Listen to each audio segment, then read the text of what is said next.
Hey guys, welcome back to another Minecraft World War II / World War 1 tutorial. In today's tutorial, we're going to be going ahead and making the STRV FM / 21 with a crew of 3. Dimensions you can see on screen now, not a very big vehicle, coming at a length of 5.7 meters. Its role was a light tank and then our build was 10.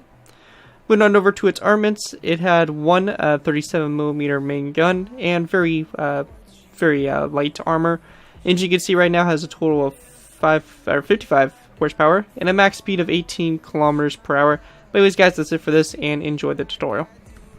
Hello ladies and gentlemen, Scania over here bringing you another Minecraft World War 1 vehicle tutorial. For this tutorial we're going to be going ahead and building the STRV FM21. Now this tank was a modified LK2 tank that was developed by Germany in 1918. The vehicle was never put into mass production. It was going through its trial stages, and orders were placed for more of them, but the war ended by the time they ever got around to actually starting to produce them, so they never really saw any part of the war. Germany did sell a couple of these to Sweden, and Sweden went ahead and kind of made their own version of it, and it entered the pretty much entered service with the Swedish under the name STRV FM / 21. It was equipped with a 37mm gun, and it's pretty much just a simple light tank, and I believe it saw service pretty much all the way up till 1940 and stuff like that, and by that time it was very outdated for going against the more modernized tanks and stuff of World War II. Overall, it's a pretty interesting design. It really has that World War 1 influence, that kind of design for tanks and stuff. Kind of reminds me a bit of the Whippet in its kind of like style for how it was built. But overall, a very interesting vehicle nonetheless, and just a vehicle I probably would have never gotten to if it wasn't requested by this one person. So anyways, this is a birthday request for today actually, and this was requested by Swedish Sniper, who requested this vehicle. Definitely a good request. I probably never would have gotten to this. I never even actually heard of this thing until he requested it for his birthday. So anyways, hopefully you enjoyed the build, man. It was a bit tricky to make. I think I got it somewhat pretty much on point, but of course you can be the judge of that. So anyways, that's pretty much it for the overview of the tank. Let's go ahead and take a little bit of a look at it and kind of go through some of the features of it. So to start off with, you have your front up here. A bit of a slanted front and everything like that. You got your front headlights, all that kind of stuff. Nothing too fancy there. Your tracks that kind of run along the side here really reminds me of the Whippet in the way that this tank is kind of faced and constructed and all that stuff. You got the doors right here or the hatches, I should say, for the of course the drivers or the crew itself. Just some back detailing back here, nothing too fancy here. This little thing I put on the side here, it's kind of optional. It's like a little rack or something I saw in some versions of it, so I went ahead and kind of threw it on there. A little vent right there, you can see, nothing too crazy. A little viewport. There will be a few more of these viewports kind of around here, but I couldn't really fit them with the scale that we're at, so I just went ahead and kind of put down a half stab space just to kind of represent multiple view ports that would be in this section of the tank right here. Then right here you have the main gun. As I mentioned, it was a 37mm gun, so not a very strong gun, but for its time it was a pretty decent gun equipped on a tank, so it definitely could, pull its weight if I needed to. But anyways, that's pretty much it for the STRV FM21. Very interesting vehicle nonetheless, and is actually pretty cool. So anyways, hopefully you guys do enjoy it. And with that, let's go and move into the tutorial by starting off with our, first layer 1.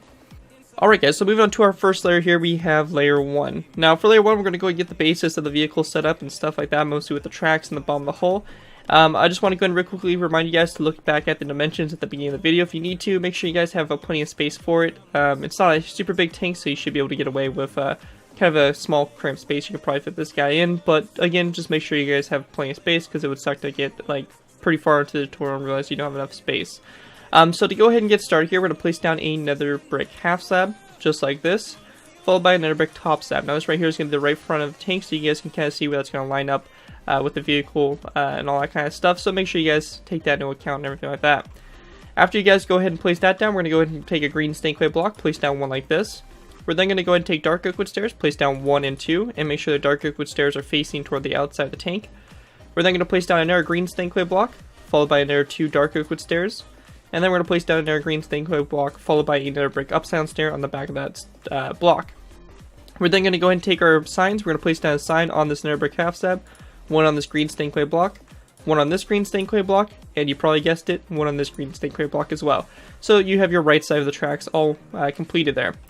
We then want to go ahead and go to the back here to this nether brick upstairs stair. We're going to take our dark oak wood top slabs, place down 1, 2, and 3 across. We're going to go ahead and go up here to this green stained clay block, and we're also going to place down 1, 2, and 3 dark oak wood top slabs across. Now we're going to go ahead and fill in the space in between these rows of 3 of dark oak wood top slabs, so we just kind of create a big kind of rectangle here on the bottom, connected up to our tracks, and that's going to be the very bottom of the tank and the whole of it. So if you guys are doing some kind of interior for it, that's going to be the very bottom, but there really wouldn't be much space for interior, unfortunately, with this design, so you may be wanting to look at an air tank for doing interiors in. Now once you guys have that done, you're just going to go and copy the same design you did on the air side there for the tracks, and then you'll pretty much be good to go with this. So it's the same exact design we did on the air side, nothing's changed about it. Just go ahead and kind of do the exact thing. You can look back on the air side for reference if you need to, or if you went ahead and kind of remembered it, you can just go ahead and do that real quick. So basically it should look like this on both sides, just like that. Now before we go and move on to our next layer, we do have a few little details we have to do. So for this, we're going to place down an open dark oak wood fence gate in the very center up here in the front, followed by 2 dark oak wood trapdoors on either side, like so. It kind of looks something like that in the very front.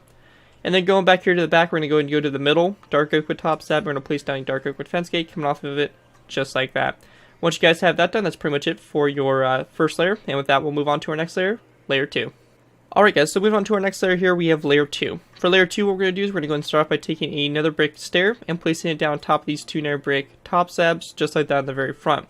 We're then going to take green stained clay blocks, and going back from these stairs, we're going to go ahead and go back 1, 2, and 3 blocks. Same thing over here on this side, back 1, 2, and 3 blocks, just like that. Once you have that done, we're going to go ahead and go to this first green stained clay blocks in between them after these nether brick stairs. We're going to go ahead and place down a row of 3 of dark oak wood ups down stairs like that. Now on the sides here, these 2 dark oak wood ups down stairs on the sides here, we're going to place down an item frame, just like that, followed by a glass block in them to pretty much go ahead and form your front headlights. Once you have that done, we can just go ahead and fill the space in with green stained clay blocks. You don't really need to, but you can if you guys want to just go ahead and fill it in. Now once you have that done, we're going to go ahead and go to the sides here. We're going to place down a nether brick stair, followed by 1, 2, 3, 4, and 5 nether brick half slabs back. Going over here, we're going to do the same exact thing. Go ahead and go back 5 half slabs, just like that, and you have your nether brick stair like so. We're then going to go ahead and grab ourselves some polished andesite. We're going to place down 1 and 2 blocks, one next to this nether brick stair, and one next to this first nether brick half slab, just like that on either side, and we can go and fill in the space in between with green stained clay blocks. Once you have that done, we're going to place down 1, 2, 3, and 4 rows of green stained clay blocks, just like that, going back. And then coming back here to this section, we're going to place down a dark oak wood half slab, coming on top of this dark oak wood fence gate. And then on either side of this dark oak wood half slab, we're going to go and place down a dark oak wood fence gate that's opened up to kind of create something that looks like that for the very back.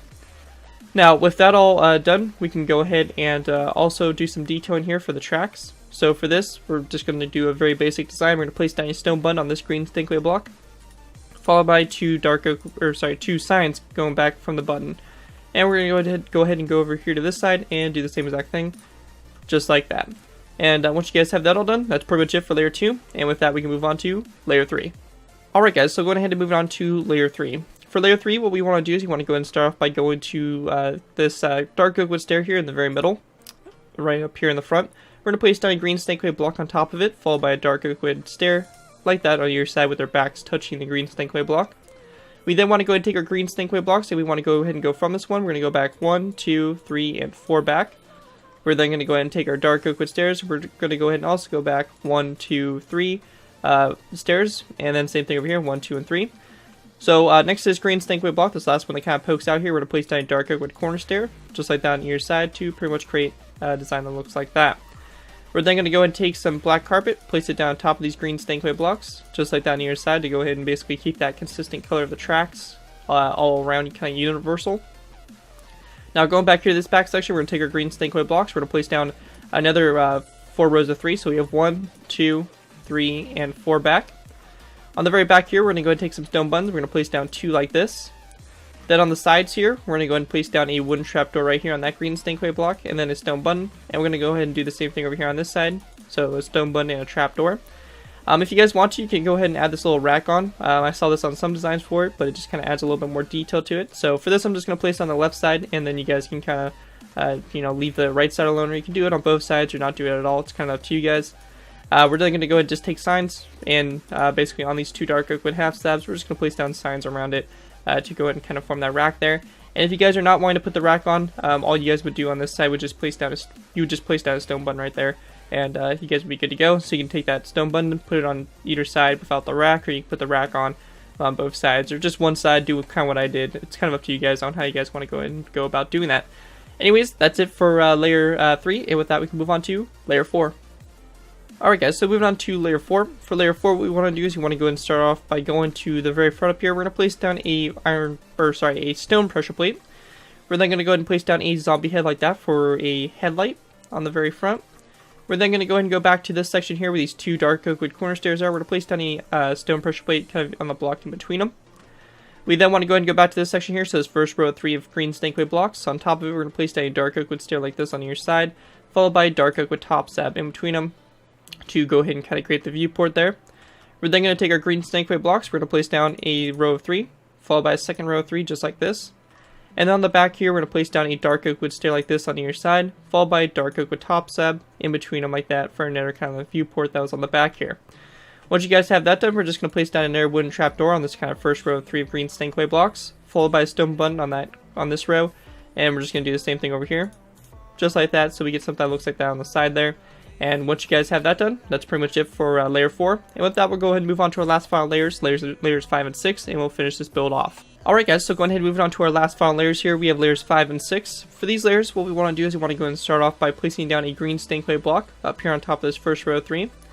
On either side of this green snakewood block, we're going to place down a dark oak wood stair like this. We then want to go ahead and place down a green snakewood block and then another 2 dark oak wood stairs, so just kind of duplicating what we did there in the front. Then on the back here, we're going to place down a sign on the left side, just like that, on the back of the turret. And then going over here, we're going to place down 2 signs kind of around this dark oak wood stair. And same thing over here on this side, just like that to kind of shape the turret a little bit more.